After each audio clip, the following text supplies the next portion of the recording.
Assalamualaikum warahmatullahi wabarakatuh. Shalom, Om Swastiastu, Namo Buddhaya, salam kebajikan dan salam sejahtera bagi kita semua. Perkenalkan, nama saya Albertus Erik Wiryawan bersama rekan-rekan saya, Raden Mahardia Putra dan Dias Dinov Ardiana. Kami dari kelompok 7 akan mempresentasikan hasil tugas akhir etika dasar yang berjudul Etika Kampanye pada Ruang Publik, Analisis Persepsi, Suara, dan Keterlibatan Politik Warga Muda.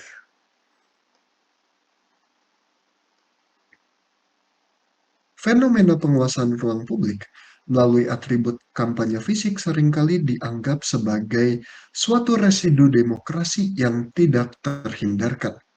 Namun, bagi generasi muda, atau yang juga sering disebut generasi digital, intuisi visual ini dianggap sebagai pelanggaran etika publik dan kenyamanan lingkungan. Kami melihat adanya standar berbeda dari generasi muda ini, khususnya Gen Z, yang merupakan rata-rata generasi muda saat ini yang menuntut transparansi dan kejujuran, bukan hanya sekedar janji manis tetapi realisasinya juga dituntut. Dominasi alat peraga ini bahkan dianggap sebagai bentuk intervensi terhadap kehendak bebas dari masing-masing individu.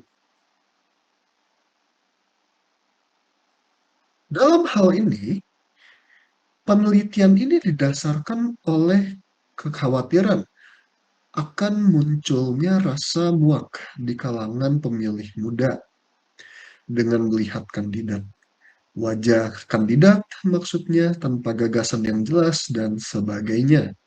Oleh karena itu, kelompok kami merumuskan masalah sebagai berikut. Yang pertama, sejauh mana tindakan pelanggaran ketertiban umum seperti memaku alat peraga kampanye pada pohon atau sebagainya dianggap sebagai bentuk pengabaian aturan hukum demi kepentingan politik sesaat oleh kaum muda. Yang kedua, bagaimana ketidakkonsistenan antara retorika yang disampaikan dengan perilaku nyatanya, dan yang ketiga, bagaimana aktivitas kampanye itu yang menimbulkan polusi visual dan sebagainya yang menyebabkan gangguan bagi ketertiban umum. Adapun tujuan dari penelitian ini ialah yang pertama menganalisis persepsi kaum muda mengenai etika di balik kampanye politik di ruang publik, dan yang kedua mengkaji implikasi persepsi tersebut atau akibat atau dampak terhadap kualitas partisipasi politik generasi muda. Selanjutnya akan dilanjutkan oleh rekan saya. Pada penelitian ini, kami menggunakan teori ruang publik dari Jürgen Habermas. Intinya, ruang publik seharusnya menjadi arena diskusi yang setara dan bebas dari tekanan kekuasaan. Kami juga menyoroti fenomena refeudalisasi ruang publik, di mana diskusi rasional tergeser oleh manipulasi simbolik melalui alat peraga kampanye yang menonjolkan figur tanpa isi. Hal ini menekankan rasionalitas warga dengan tontonan kekuasaan yang dangkal. Pada penelitian ini, kami menggunakan metodologi kualitatif. Kami melakukan purposive sampling terhadap data primer yang berasal dari aktivis politik dan hak asasi manusia. Instrumen pertanyaan kami kembangkan untuk menggali pandangan etis tentang ruang publik, kenyamanan psikologis, serta korelasi perilaku kandidat terhadap minat partisipasi warga muda. Hasil temuan kami menunjukkan bahwa warga muda melihat kampanye fisik yang agresif dan tidak teratur bukan sebagai informasi, melainkan sebagai sampah visual atau polusi mata. Hal ini mencerminkan yang disebut Habermas sebagai kolonisasi dunia kehidupan, di mana logika politik mengganggu ruang keseharian warga. Menariknya, visibilitas fisik yang berlebihan justru menjadi penghalang bagi pemilih muda untuk memilih kandidat tersebut.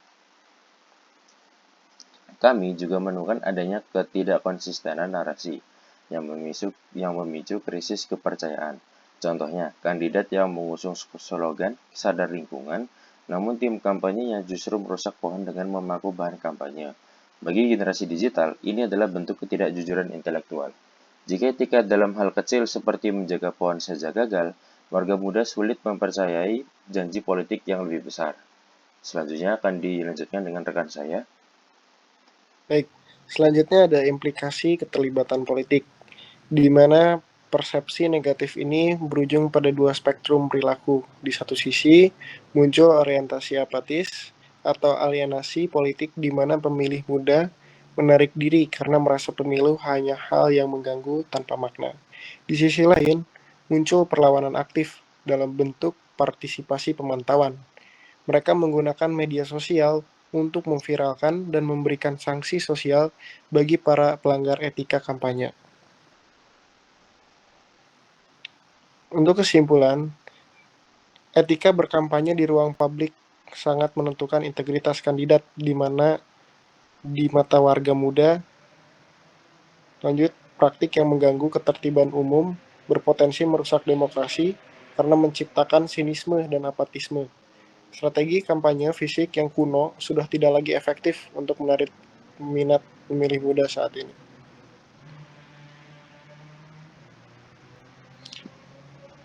Kami merekomendasikan KPU dan Bawaslu untuk memperketat aturan zonasi dan memberikan sanksi tegas atas pelanggaran etika lingkungan.